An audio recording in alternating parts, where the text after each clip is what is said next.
a gente não consegue explicar de outra maneira. É só quando você vê que você não tem força, nem pode lutar, não depende da gente. É só Deus mesmo para livrar a gente de qualquer coisa.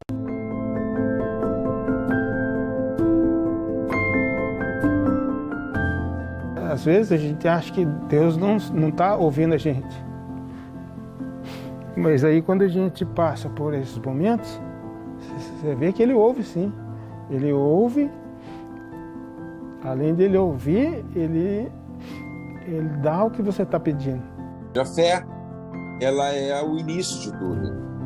E ela é exigente. E a resposta do homem, ela é uma resposta sempre muito pronta. O homem pode demorar, mas quando ele responde para valer.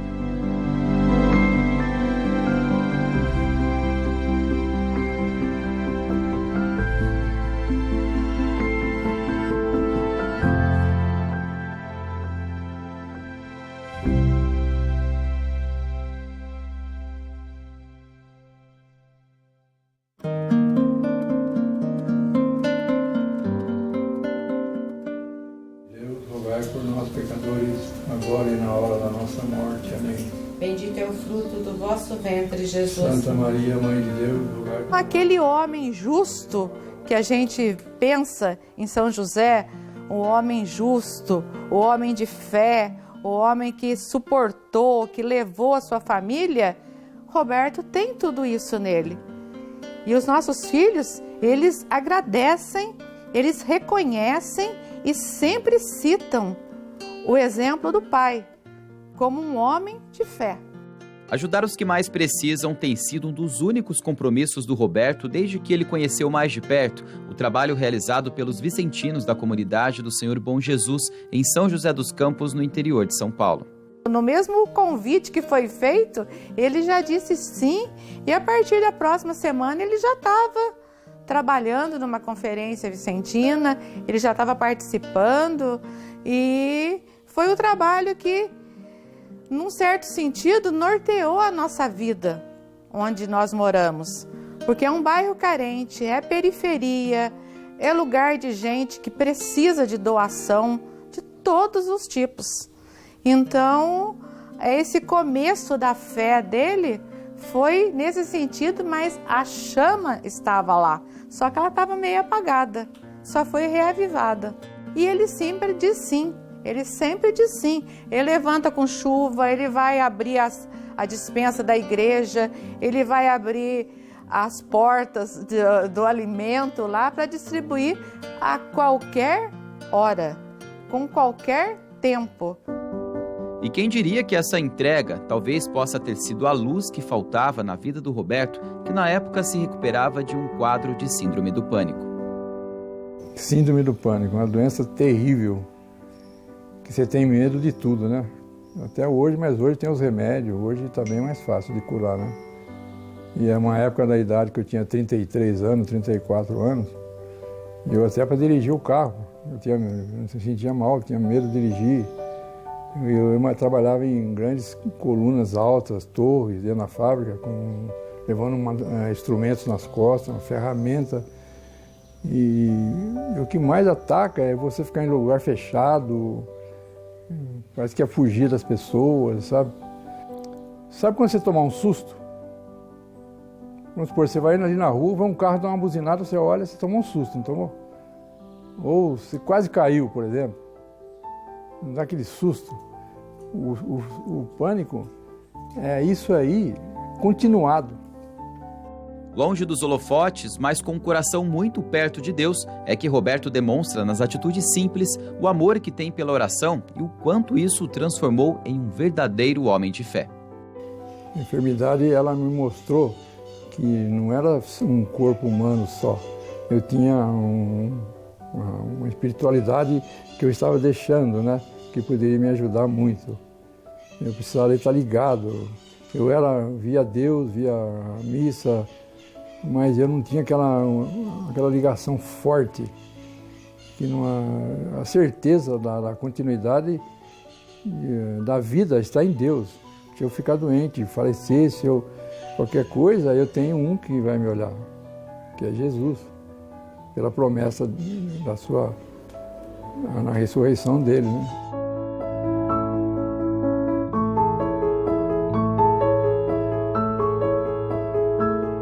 A fé curou o senhor? A fé curou. E cura até aí, cura e continua me mantendo, né? Sempre. E se para o Roberto a família foi a base para que ele tivesse vontade de continuar lutando, para o Fábio a realidade já foi outra. Quando eu tinha 12 anos, em 2005 ali, eu conheci a realidade que o mundo hoje ele oferece para a juventude. E bem nessa idade eu deparei com uma família totalmente machucada, né? Com brigas, com ofensas, falta de carinho, falta de abraço, falta de perdão, falta de amor. Então eu busquei em lugares errados pelo fato de eu olhar para minha família e falar: por que que Deus deixa isso acontecer? Por que Nossa Senhora deixa isso acontecer? Por que que todos os dias eu tenho que dormir chorando? Por que que todos os dias eu tenho que dormir com essa mágoa no peito? Então, aos 12 anos, ali em 2005, se eu não me engano, eu conheci, né? Eu conheci aquilo que hoje o mundo ele oferece para o jovem de bandeja, né? E eu comecei nos 12 anos, já não, tinha uma raiva dentro de mim, tinha uma mágoa dentro de mim. Então, para suprir isso, para fugir dessa realidade, eu comecei a buscar. E foi dos 12 anos até os 18 anos que eu vivi essa vida. Uma vida que eu não dava importância para minha família, uma vida que eu não dava importância para aqueles que estavam ali dentro da nossa casa, mas eu dava importância para os de fora. Até que um convite mudou o rumo daquilo que ele acreditava não ter mais solução. E a fé e a devoção em Nossa Senhora Aparecida devolveram o brilho que há muito tempo não se via nos olhos dele. O convite veio para eu participar de um encontro, aí eu fui conhecer esse encontro. E Deus começou a falar, Nossa Senhora começou a me mostrar que as escolhas erradas que eu fiz, né, já passou, já foi perdoadas, já foram apagadas, e que eu tinha a oportunidade de, junto com ela, junto com Jesus, de reescrever uma nova história, fazer tudo diferente. Quando eu conheci Nossa Senhora e falar, quando você reza o terço, você ama Nossa Senhora, você dá uma flor para Nossa Senhora, você abraça Nossa Senhora, você beija Nossa Senhora. Eu complemento ainda dizer, quando eu seguro o meu terço, quando eu rezo o meu terço, eu tenho certeza que eu estou segurando a mão de Nossa Senhora. E ela foi me ajudando a ter fé, ela foi me ajudando a... Porque quando eu iniciei essa vida, não foi tudo fácil. Mudou tudo dentro da sua casa, Fábio? Não mudou, né? Eu ainda enfrentei muitos desafios, como enfrento até hoje. Mas eu tinha uma fé dentro do meu coração que foi se alimentando e que eu falei assim, eu não posso voltar atrás, eu não posso desistir, porque esse Deus que eu conheci, essa presença de Nossa Senhora que se mostra valente, uma mulher de pé diante da cruz. Quem que, ao perder alguém da sua família, ou como Nossa Senhora, perder seu filho, acolhe os discípulos dentro de casa. Quando Jesus, antes de morrer, ele fala para ela, mãe, eis aí o teu filho, filho, eis aí a tua mãe. Então Maria, após perder o seu filho, ela ainda acolhe aqueles que Jesus pediu. E quem são esses? Sou eu, né? Somos nós que ela acolheu e nos acolhe. Então ela foi me ensinando, eu fui olhando para ela. E quando lá atrás, quando ela recebeu um anúncio do anjo para ser a mãe de Jesus, e ela enfrentou tantos desafios, tantas palavras de ofensa, mas a Bíblia diz que ela guardava tudo no coração. E eu aprendi com ela que muitas das vezes o silêncio é melhor do que a razão. Com o casamento veio a filha Lisa Maria, nome que foi dado em homenagem àquela que sempre o acompanhou em cada passo da vida, mesmo nas horas mais difíceis. Em breve a família vai aumentar. Bento Augusto nasce em março, para completar ainda mais o sentimento de felicidade que hoje ele descobriu. Hoje a Lisa, ela pega o terço, rezar. Até na missa mesmo, né? Hoje, pela realidade de comungar na mão, quando ela vê o ministro vindo ou o padre vindo com Jesus, ela já faz assim, a gente recebe, ela toca na nossa mão e para mim, nossa, eu fico emocionado, eu fico muito feliz, que é minha filha, a nossa filha, minha esposa, nosso segundo filho que está vindo. Ela vai na igreja, ela canta aleluia, aleluia, papai do céu, mamãe do céu, ela reza. Esses dias, ao assistir o desenho que ela assiste, né? Que é um desenho religioso. E no desenho dizia, reza pra vovó. Ela saiu correndo e foi rezar pra vovó. E então eu falei, eu não posso deixar, eu não posso fazer o que eu tive lá atrás, eu tenho que fazer diferente. Não é que o mundo tá do jeito que tá, que vai ser da mesma forma. E Deus tá me ajudando, Nossa Senhora tá me ajudando. Ela tem a Nossa Senhora de pelúcia que eu comprei e dei para ela. Ela pega, abraça Nossa Senhora, acaricia Nossa Senhora. Ela vai entendendo, por mais que tenha um aninho só.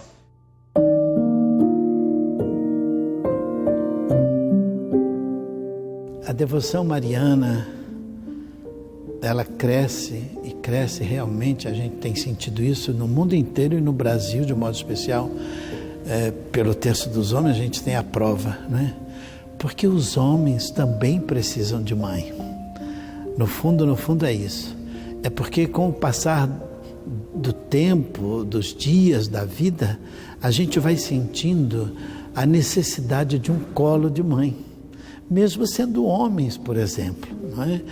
A gente vê como somos pequenos, como somos frágeis, necessitados, como somos impotentes. Até a pandemia nos ajudou muito e nos ajuda muito nisso, não é? Mas as dificuldades, mesmo antes da pandemia, a gente sente o crescimento da devoção mariana, por causa da necessidade que temos de uma mãe. O próprio Deus quis necessitar de uma mãe. Ele veio valorizar com a vinda dele, feito homem, o papel da mãe, não é? A mãe é aquela que nos leva ao Pai.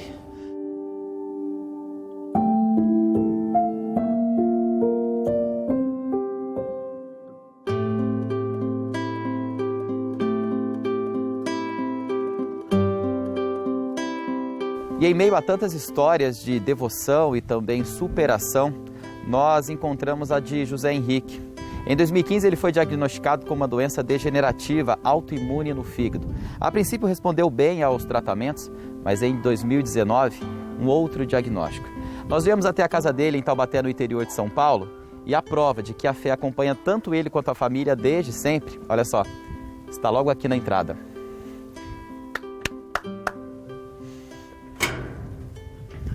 Zé Henrique? Bom. Tudo bom? Podemos entrar? Casado, pai de 2 filhos, sempre foi devoto de Nossa Senhora Aparecida, que, aliás, tem lugar de destaque no oratório da família. Afinal, o dever de agradecer se tornou diário por aqui. Eu estava de férias, aí nós fomos numa pousada e eu voltei com uma coceira insuportável. Eu achei que fosse alguma coisa da piscina. Aí estava muito calor. Aí eu procurei vários médicos, acharam que era sarna. E o médico que fez mais exames em mim com relação à alergia, descobriu que não era alergia, era problema do fígado. Aí que eu fui direcionado para um médico especialista em fígado. Começou a angústia quando o médico falou que tinha que fazer biópsia, porque todos os exames dele davam negativo. Fazia exame de ultrassom, dava negativo. Fazia exame de sangue, dava negativo. Aí teve que ir eliminando, né, os exames para chegar na biópsia. Aí tivemos que levar ele para São José para fazer a biópsia, ele fez. Fiquei muito nervosa, porque aquela interrogação, né? O que ele tem? Ninguém sabia. As orações foi o que sustentou a gente. Nossa Senhora na nossa vida sempre, para mim sempre, para ele também, foi o nosso sustento. Na hora do desespero era a mãe que a gente corria, na hora das angústias, do sofrimento de ficar aqui sozinha e ele lá no hospital, foi só Nossa Senhora mesmo que nos sustentou. A oração do terço fortalecia a cada dia a esperança de que a resposta para aquela enfermidade desconhecida estava por chegar. Por meio de um grupo de amigos do Terço dos Homens da paróquia Nossa Senhora de Fátima, em Taubaté, no interior de São Paulo, uma grande corrente de preces se formou.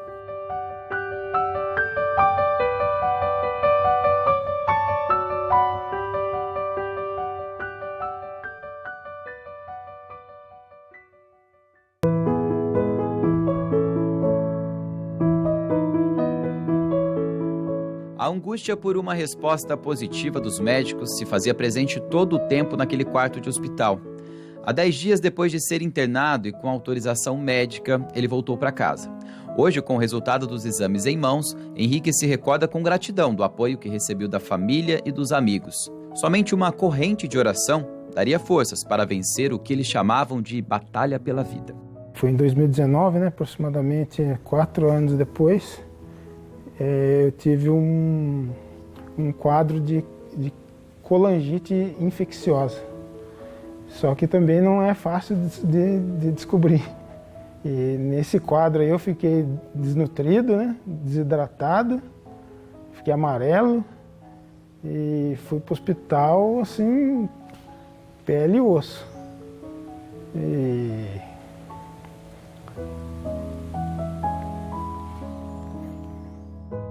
quase 3 anos depois de todo o sofrimento, a emoção ainda é inevitável. Nessa época eu participava do Terço dos Homens. E aí a minha família já estava rezando muito para mim, meus amigos. E no Terço dos Homens eles fizeram o terço comigo online, Eu estava lá no hospital e eu estava com o celular acompanhando o terço. E foi um momento muito emocionante, porque você vê que a gente não tem força.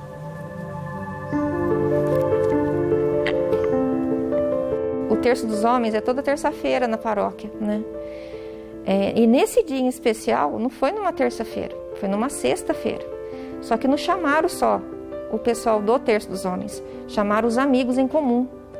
E foi uma emoção tremenda, porque eu fui para lá com o intuito mesmo de fazer uma videoconferência para ele lá, Aí eu cheguei no hospital e falei, olha, eles estão rezando por você. Ele, nossa. Eu falei, mas você vai rezar junto? Aí foi onde um ligou para o outro e fez a videoconferência e fez a diferença. Porque a emoção dos amigos, o carinho e a fé de cada um sustentou a gente. Porque se não fosse isso, foi bem difícil, mas a fé fez a diferença total.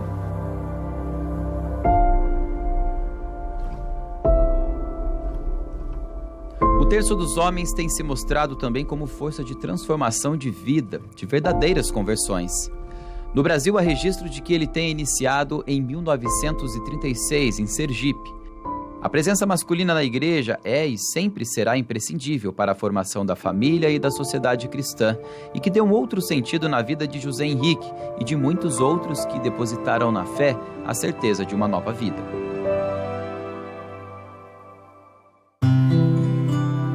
Homens que se reúnem para rezar.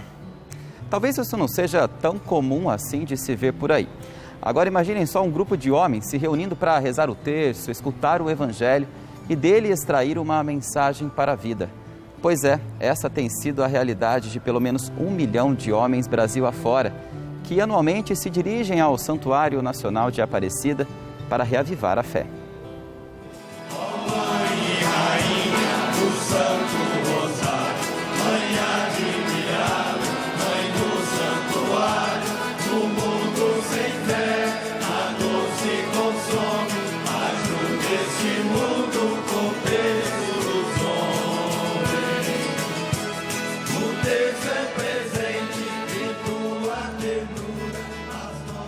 É preciso dizer que esse ano a Romaria do Terço dos Homens vai ser muito diferente de tudo aquilo que a gente viveu, sobretudo nos últimos anos. Para esse ano, a nossa Romaria é exclusivamente virtual. Nós queremos que os homens do terço rezem conosco, rezem o terço conosco, celebrem conosco a Eucaristia, celebrem a fé, mas ali na segurança de suas casas. Mas fora esse contexto da pandemia, esse contexto limitador da pandemia, eu penso que o Terço dos Homens é símbolo de uma oportunidade para que todos os cristãos, inclusive os homens que talvez estejam afastados da igreja, que estejam distantes da vida sacramental, que eles possam de fato reencontrar o caminho da participação na igreja. Há alguns tempos atrás, os homens pouco rezavam. Nas igrejas havia muito mais mulheres do que homens. Quando os homens começam a participar do terço dos homens, os homens vão se encantando com a oração entre eles. Inclusive tem alguns leigos, homens e até padres, que não gostam da presença das mulheres no meio dos homens. Entre os homens eles têm um grau de liberdade muito maior, uma participação muito mais viva. E quando o homem começa a rezar juntos, isso vai dando ao homem um novo sentido para a sua vivência cristã, novo sentido para a sua participação na comunidade, novo sentido para a vivência da sua fé. Porque o homem deixa de ser um assistente para ser um protagonista. Olha, o Terço dos Homens é uma coisa surpreendente no Brasil. Surpreendente até para mim, porque eu sempre digo que se dissesse que ia ter um movimento de mulheres rezando o terço, eu não acharia normal, não. Mas homens rezando o terço, como está acontecendo, para mim é algo completamente novo e eu só posso entender isso no sentido sobrenatural. Eu acho que Nossa Senhora está abençoando as famílias, despertando nos lares homens piedosos que rezam o terço. Muitos se convertem, muitos estavam afastados da igreja, passam a aproximar-se. Homens que às vezes nem iam à igreja, começam agora a frequentar e hoje às vezes são ministros da Eucaristia, são membros de movimentos. Isso é uma graça divina, não tem outra maneira de explicar, né? O grande crescimento do Terço dos Homens é o próprio testemunho dos homens, né? Que rezam o terço, um convida o outro, às vezes um amigo vê que o outro está frequentando e vai crescendo dessa forma. Então, evangelização de corpo a corpo sem propaganda, não é uma coisa de propaganda, não. É uma coisa de contágio positivo, né? De exemplo, de testemunho, que vai arrastando as pessoas para a igreja, para contemplar o Cristo, o mistério de Cristo. O advogado é capaz de rezar ao lado do simples operário, né? E, claro, a dignidade é a mesma, mas ele não se põe em outro nível social. Então, eu diria assim, o nascimento do Terço dos Homens é de fato algo muito de Deus. Tanto que a expansão do movimento inspirou o padre redentorista Ferdinando Mancilio a escrever este livro. Lançado pela editora Santuário, o exemplar nasce com a missão de orientar cada grupo a direção correta para o encontro e meditação dos principais mistérios da redenção que o Cristo nos oferece, o Santo Terço. O livro da editora Santuário, os homens rezam o terço, como também as mulheres rezam o terço também. Os dois nasceram com um pedido simplesmente, né? Um colega que disse: por que você não faz um livro que ajude os homens a rezarem o terço? Porque ele estava numa paróquia, ele estava começando com este movimento do Terço dos Homens e sentia necessidade da falta de material. Eu falei, tá aí um desafio, e a gente começa a pensar, né?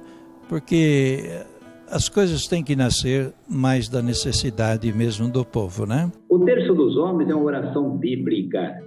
Quando os homens se reúnem para rezar, eles entram na dinâmica da palavra de Deus. O terço é a oração tirada da Bíblia. Esse foi um elemento novo que fortaleceu com o movimento Terço dos Homens. E os homens descobrem que vale a pena ser cristão quando participa, como é sujeito, e não como aquele que fica lá no fundo da igreja, ouvindo o sermão do padre. Ele não, ele quer participar. E quando o homem torna-se participante ativo, dentro dele há uma alegria, há um prazer, há um novo sentido. Quantos homens que a gente escuta dizer, olha, eu ia na igreja assistir à missa, nem tinha consciência da participação. Eu ia porque era uma obrigação, hoje eu vou porque faz sentido para a minha vida, para a minha família, para a minha fé. A participação expressiva é registrada em cada canto do país. Dos pouco mais de 600 participantes na primeira Romaria Nacional, que aconteceu em 2009, o número saltou para mais de 80 mil em 2020, o último encontro presencial realizado em Aparecida. Da Mãe Aparecida, Santa Padroeira do Brasil. Solte a voz, cantem, Maria,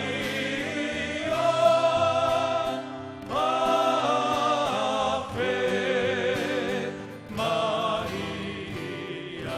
Ai, bonito. A pandemia também afetou a maneira que o movimento do Terço dos Homens se reunia. Mesmo assim, eles não desistiram. Muitos grupos estão rezando de forma remota, online, e rezam de sua casa e acompanham aquilo que é feito em alguma igreja por um pequeno grupo. Os homens não estão dispersos, eles estão unidos, né? Esse ano vai ser assim. Mas se o ano que vem nós tivermos a oportunidade de fazer uma romaria presencial, vai passar de 80 mil pessoas, de 80 mil homens. Tenho certeza, porque os homens estão firmes. A Covid chegou, mas o terço não saiu da mão deles. Tá? Pelo contrário, muitos até aumentaram para pedir a Deus a proteção contra este vírus, este mal, né? No estado do Espírito Santo, a coordenação estadual do Terço dos Homens viu na pandemia do coronavírus uma oportunidade para tirar os participantes da zona de conforto, já que os locais dos encontros deveriam permanecer fechados durante a quarentena. A ideia, assim, na realidade, é de fazer uma missa. Né? Nós íamos fazer uma missa, uma coisa assim, para poder não... E a gente foi iluminado, né? Depois eu falei, o Frei, eu vou falar uma coisa aqui meio ignorante, mas de repente vai poder botar em prática. A gente poderia colocar ao menos uns 50 carros aqui no campinho, porque esse encontro nosso é um campinho que cabe mais ou menos uns 8 mil pessoas. Né? E é justamente o que acontece todo ano, a gente coloca geralmente 6, 7 mil tercistas lá nesse campinho. E aí eu comentei com ele e falou, a ideia genial, vamos fazer então. Uma das poucas vezes que São José aparece nas Escrituras, uma delas o anjo aparece a ele em sonho e pede para que ele vá para o Egito. E no coração dessa passagem tem uma frase que diz assim, que José fez conforme o anjo do Senhor havia mandado. São José está habituado a fazer conforme a vontade de Deus. E São José é simples, por isso esse movimento masculino é simples. A gente tem alguns que tem violão, tem bateria, tem guitarra, tem aquela estrutura de paróquia de homens que tocam. Aqui na minha paróquia, por exemplo, temos o violão, temos a guitarra, mas a gente sabe que tudo isso é acessório. O principal é o terço de Nossa Senhora. O diácono Melquisedeque é assessor eclesiástico para o Terço dos Homens, na paróquia São Rafael, no Rio de Janeiro. Por lá, as iniciativas para manter os encontros da Reza do Terço não foram em vão. A participação pelas redes sociais da paróquia alcançava em média 1.000 pessoas por noite de transmissão. Rio de Janeiro é razoavelmente grande e espalhados pela diocese, muitas iniciativas de transmissão por aparelhos de celular, algumas paróquias com estruturas maiores e outras menores, homens que se reuniam por aplicativos, homens que, de alguma forma, não deixaram morrer o movimento.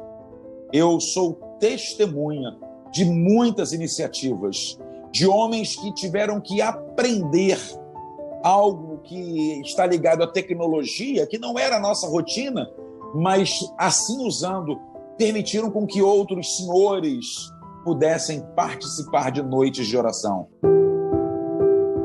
Um apoio espiritual que ajudou o Flávio a segurar a barra depois que perdeu o único filho. Cláudio morreu aos 23 anos de uma meningite bacteriana. Na ocasião, Flávio então conheceu o diácono Melquisedeque, da Arquidiocese do Rio de Janeiro. A partir daí, nasceu uma nova e duradoura amizade. Na verdade, o que aconteceu com a minha família, eu acho que se eu não tivesse a devoção mariana, eu acho que eu não estaria hoje aqui para contar essa história, né? Eu, em 2018, mais precisamente no dia 11 de novembro de 2018, foi meu último passeio à Aparecida com meu filho, né? No dia 13. Ele passou mal e no dia 18 ele veio a falecer de uma meningite bacteriana. E a minha ligação, a ligação de família, eu, meu filho, minha esposa, minha nora, eu falo nora, mas é porque ela 7 anos de namoro, então eu falo que ela é minha nora, né? Então a nossa relação sempre foi muito próxima, a gente estava sempre aqui, né? Participando das missas, trazendo outras pessoas. E quando veio ele a falecer, foi um baque muito grande para a gente, né? Mesmo eu sendo católico, praticante, eu não era de participar de terço na nossa paróquia. Eu fazia parte de outros movimentos, mas não de terço.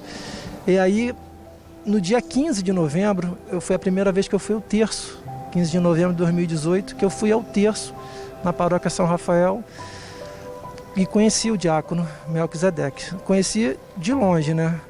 A nossa amizade começou com ele realmente no dia do sepultamento, que foi dia 19 de novembro. E dali em diante, a amizade continua, né? Para Flávio, a partida precoce do filho o ajudou a se fortalecer na fé, mas a saudade ainda bate no peito. A gente andava de kart junto, a gente andava de bicicleta junto, a gente corria junto. Então, é uma relação. A vida tem dois lados. Tem um lado ruim que hoje ele não está aqui comigo, né? Hoje ele não está aqui. Mas eu tenho certeza que tem um lado bom, que foi o lado que eu vivi. Eu sei que tem gente que vai passar a vida inteira e não vai viver 10% que eu vivi com meu filho. Eu não entendo. Se você me perguntar se eu entendo, não entendo, não sei. Agora, eu não posso culpar Deus, Nossa Senhora, por conta disso, né? Eu continuo, eu acredito que a nossa fé que sustenta a gente, né? Hoje ele faz parte do grupo do Terço dos Homens e busca na oração diária a força para seguir em frente. Se eu não tiver a ajuda dessas pessoas, se eu não tiver a ajuda do terço do jeito que eu tenho ajuda, eu realmente não estaria aqui. Tanto o diácono quanto o padre, os padres que eu conheço, falam que eu sou um homem de muita fé. Eu não sei se eu tenho essa fé toda. Eu não sei. Eu sei que eu tenho que sobreviver, né? Então eu tenho que continuar em frente.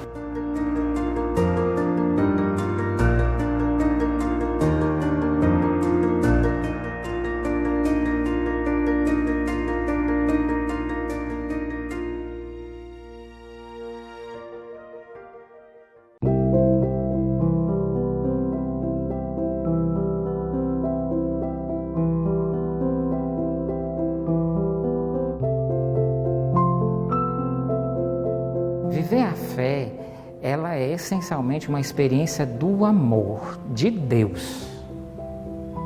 Quando eu experimento do amor de Deus, essa vivência da fé, ela como que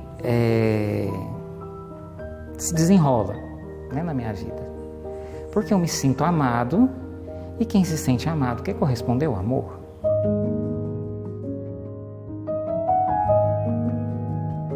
Quando criança, né, eu recorria a Nossa Senhora quando eu aprontava, né, para que a repreensão não fosse tão intensa, né? Para que não fosse tão intensa assim. Eu sabia que eu não ia escapar, né, mas que não fosse muito intensa, né? Então, tinha isso, né? Mas definitivo mesmo foi quando eu tive a minha primeira experiência do amor de Deus e através de Nossa Senhora, né? Que foi, na minha paróquia tinha o costume de, em preparação para a festa de Nossa Senhora Aparecida, o cerco de Jericó, né? São 7 dias de adoração com um rosário. E toda a paróquia participava, né? Eu não sabia o que era aquilo, né? E naquele ano que por sinal era o ano do Espírito Santo, né? 1998, se eu não me engano, em preparação para o jubileu do ano 2000, teve o cerco de Jericó e eu simplesmente ia para a capela para ficar lá. Né? Alguma coisa me atraía, eu não sabia o que era. Eu sei que ali, hoje, olhando para trás, eu vi que eu fazia uma experiência da paz, né? Porque eu sempre tive vontade de saber, né? E depois, quando eu descobri que fé também se aprende, né? Então é por esse caminho mesmo que eu vou, né? E por aprender se encarna, então é por esse mesmo caminho que eu vou. Caminho que levou o Sérgio a encarar o mundo de maneira positiva e com o coração cheio de esperança. Os momentos de tristeza vieram, mas não foram bastante para desanimar. Tendo acabado de rezar, né? E veio uma inspiração, né? Vá em tal lugar, né? E compre uma imagem de São José. Compre uma imagem de São José. E desempregado, com pouco dinheiro, né? Bom, deve ser coisa da minha cabeça, né? Senhor, não deve ser, não vou dar muito crédito, né? E saí, passou o dia, saí, fui à missa no final da tarde, né, no santuário, e passei por aquela loja, né? E veio de novo ao coração aquela inspiração. Eu vou entrar só para ver como tá, né? Vi a imagem, encontrei, linda, né? Muito bonita. Até hoje quem vai na minha casa, essa imagem chama a atenção dela, né? E encontrei, perguntei o preço. Ah, não, muito obrigado, só vendo o preço mesmo, estou até um pouco atrasado. Não, mas Sérgio, peraí, para você a gente faz um desconto. Tanto. É exatamente a quantia de dinheiro que eu tinha, né? Exatamente a quantia de dinheiro que eu tinha.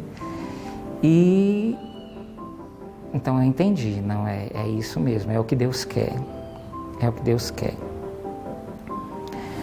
Trouxe para casa, abençoei, né? Isso foi aumentando a devoção a São José. E desde então, nunca mais faltou nada na minha casa, mesmo nos períodos mais difíceis, óbvio, né? Os menos difíceis, né? Nunca faltou nada. E se ele cuidou tão bem, né, da cabeça, né, vai cuidar muito bem também do corpo, né? Se ele cuidou tão bem da cabeça, que é Jesus, vai cuidar muito bem também da igreja. Então vai cuidar de mim, vai cuidar de você, né? Vai cuidar, porque faz parte da missão dele. Desde então, o pai adotivo de Jesus também se tornou o pai espiritual de Sérgio. E uma outra experiência que eu tive, que para mim foi muito marcante, né? São José como aquele que ajuda a rezar. Muitas vezes a gente olha para a imagem de São José, alguma foto, alguma imagem, a gente vê ele olhando embevecido, né? Com o menino nos braços e contemplando ele, né? E aquilo lá é uma imagem própria de um olhar contemplativo, de um olhar de oração. E eu fui percebendo, a partir daí, né, que São José me ensina a ser pai. Não um pai físico, sou solteiro, né, mas um pai espiritual. E é bonito de ver quando o Papa Francisco vê na carta, né, escreve a carta, né, o Patris Corde, né? Perdão, acho que é isso mesmo, mas enfim, com coração de pai, né? É bonito de ver quando ele vai realmente descrevendo São José como pai e vai colocando os tipos de paternidade dele, né? Um pai na ternura, um pai na firmeza, um pai muito amado, né? Um pai na sombra. Ele vai descrevendo a paternidade de São José. E aí eu percebi que São José também foi me conduzindo para esse tipo de paternidade espiritual. A carta apostólica citada por Sérgio na entrevista, Patris Corde, foi publicada pelo Papa Francisco no dia 8 de dezembro do ano passado. Na ocasião, o Santo Padre também proclamou o ano de 2021 como o ano de São José. São José foi o homem certo na hora certa, para uma missão única. E quando você fala de homens de fé e relaciona isso com o José, o esposo de Maria, o pai de Jesus, você acerta em cheio, porque inclusive a igreja destaca como paralelo de São José o patriarca Abraão, que é o pai da fé. José, ele foi um migrante, mas migrante porque ele teve que ir de um lugar para outro, fugindo de uma perseguição. Mas vamos lembrar que o motivo dessa migração não foi uma busca de melhores situações de vida, foi uma fuga política. José foi um exilado político, porque Herodes, que era o rei, queria matar o pequeno Jesus. Então José é responsável pela mãe de Jesus e por ele, pelo garotinho, ele tem que dar um jeito na situação, ele tem que ter decisão. Então ele é um exilado político. Eu gosto demais de identificar José como um homem criativo, proativo e decidido.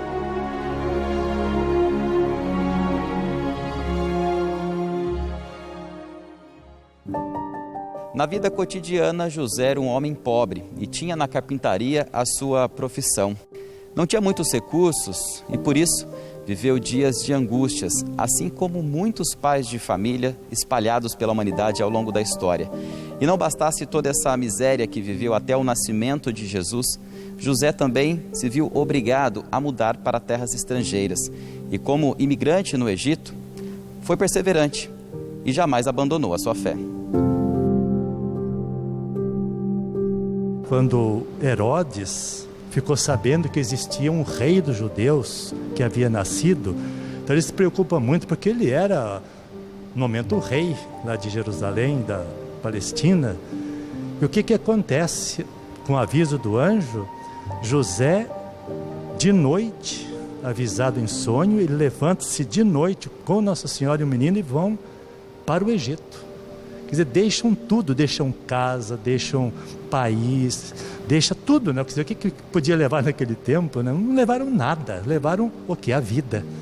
Levaram a vida do menino e se fizeram guardiães da vida do menino. Então vejo que aí realmente a grandeza desses dois, de Nossa Senhora e de São José.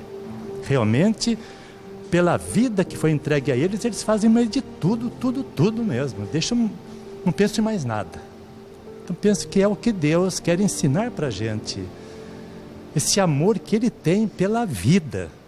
Nas palavras do Papa Francisco, a Carta Apostólica também aborda os sinais da pandemia da Covid-19, que nos fez compreender a importância das pessoas comuns, aquelas que, distante dos holofotes, exercitam todos os dias paciência, infundem esperança, semeando corresponsabilidade. Quando a gente fala na simplicidade, eu não gostaria que a gente pensasse que fosse passividade. Se existia um homem, um jovem dinâmico, esse homem se chamava José. Exatamente porque ele teve que enfrentar desafios que nunca teria imaginado na vida dele. Eu acho que José tinha pensado, poxa, eu vou me casar, vou ter meus filhos, a minha vida aqui de carpinteiro, tranquila, nessa pequena cidadezinha de Nazaré. Ele tinha imaginado um projeto de vida que não ia além de Nazaré. Ele nunca pensou que teria que arrumar as trouxas de repente e sumir para o Egito para proteger a vida, seja da sua esposa, seja do seu filho. Então a gente tem um homem que foi muito simples, mas um homem que enfrentou desafios muito maiores até do que a nossa pandemia. E ele soube ser responsável, soube ser pai, soube ser esposo, né? Ele enfrentou tudo aquilo que era surpresa inesperada e dolorosa que poderia acontecer. Eu sempre digo, Rafael, que a Sagrada Escritura, apesar de falar pouco sobre São José, a Bíblia fala o essencial. São José foi um homem de família e fez do menino e sua mãe o centro da sua própria vida. E por que José fez isso? José fez isso por causa de um grande amor por Maria, um grande amor por Jesus.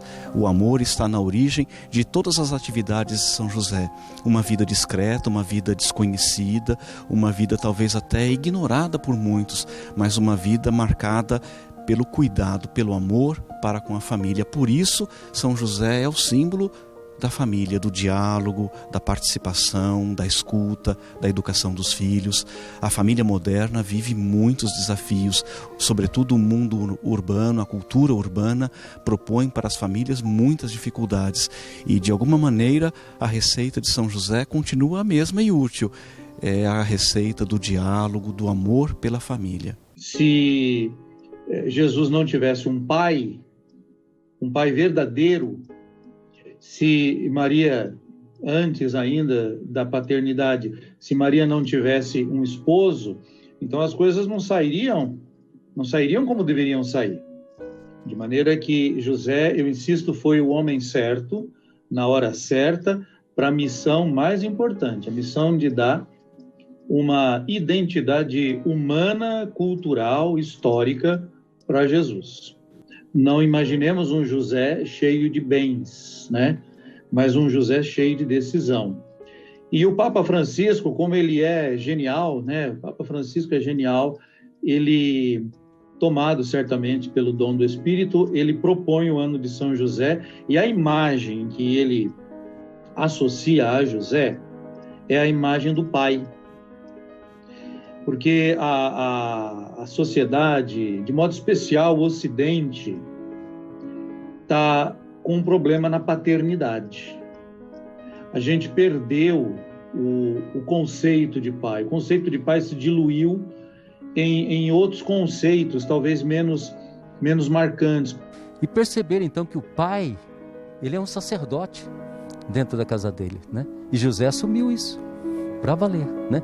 Eu sou responsável, eu tenho que trabalhar, um trabalhador para ganhar o pão de cada dia, né? E a figura de José, então, ela se impõe como um homem sereno, um homem que não se apresenta, sou eu o dono, sou eu o patrão, mas um homem presente, constantemente, responsável, né? E garantindo a sobrevivência da sua família. Eu acho que o Papa Francisco, de um lado, ele põe José como alguém que não se entrega diante dos desafios que surgem inesperadamente na história de um ser humano, de uma família, de ninguém.